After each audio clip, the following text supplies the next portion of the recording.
I was not the true heiress of my family. When the biological daughter finally turned up, she was rail-thin and sunken-eyed. My parents felt so guilty that they immediately offered her a compensation package. She said, "I'm your actual daughter. If you're going to compensate me, then give me the company." Everyone tried to persuade me. "You're not the biological daughter after all. It's time to give her back her place." I smiled and handed everything over without a fight. The very next day, our major clients, our core tech team, and all our distribution partners announced that they would only work with me. My parents panicked and hurried over to beg me. I folded my arms.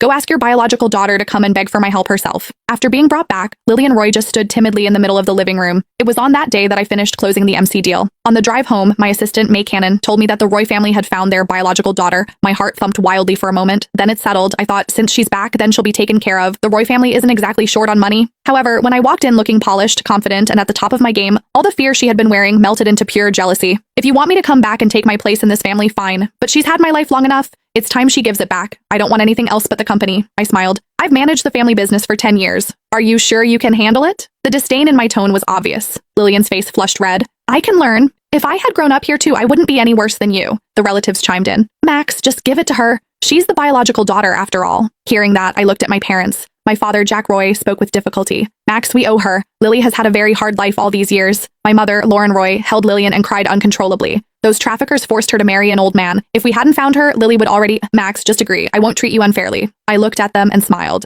"Okay." I agreed and began the handover with them. I thought that my family finding their biological daughter could happen without any problem. I always intended to keep my head down and do my job. Competing with her never even crossed my mind. I even felt sorry for her. I had already ordered a welcome gift. I did not expect things to turn out like this after she returned. Compensation? Fine. Take it all. I had May draw up the transition paperwork on the spot. I signed every page and handed the company over to Lillian. With the company now in her hands, Lillian grew visibly excited and threw herself into our mother's arms. I took a deep breath. Everything's done. If there is nothing else, I'm going upstairs to rest. Only then did my mother look up. "Lily has just come home. Let's have a family meal together. I'm tired. I don't feel like eating." "Do you not want to see me, Max? I just came back and you already dislike me this much?" Lily's eyes went red and wet as she looked at me. My mother's expression darkened. "Max, how can you be so inconsiderate?" I replied calmly. "I just got off a flight that lasted over 20 hours. I'm exhausted. I haven't even slept off the jet lag." Hearing that, she finally realized I had just returned from a business trip. When she saw how red my eyes were from exhaustion, she looked slightly embarrassed. I went straight upstairs and ignored the noise from below. The family group chat kept lighting up. After my shower, I glanced at the messages and felt my lips curl into a cold smile. "So Lily is back. Jack, when are you holding the welcome banquet? This is a huge occasion for our family." "Exactly. Make it grand. You can also announce the company arrangements at the same time. Oh, and Maxine should probably move out of the house, right? And what about the engagement? Should that be reconsidered as well?" I did not care about all of the comments meant to kick me while I was down. However, I could not ignore that last part. The Roy family had a marriage arrangement with the Pratt family. Since I was no longer the Roy family's daughter, what was Gregory Pratt's stance going to be?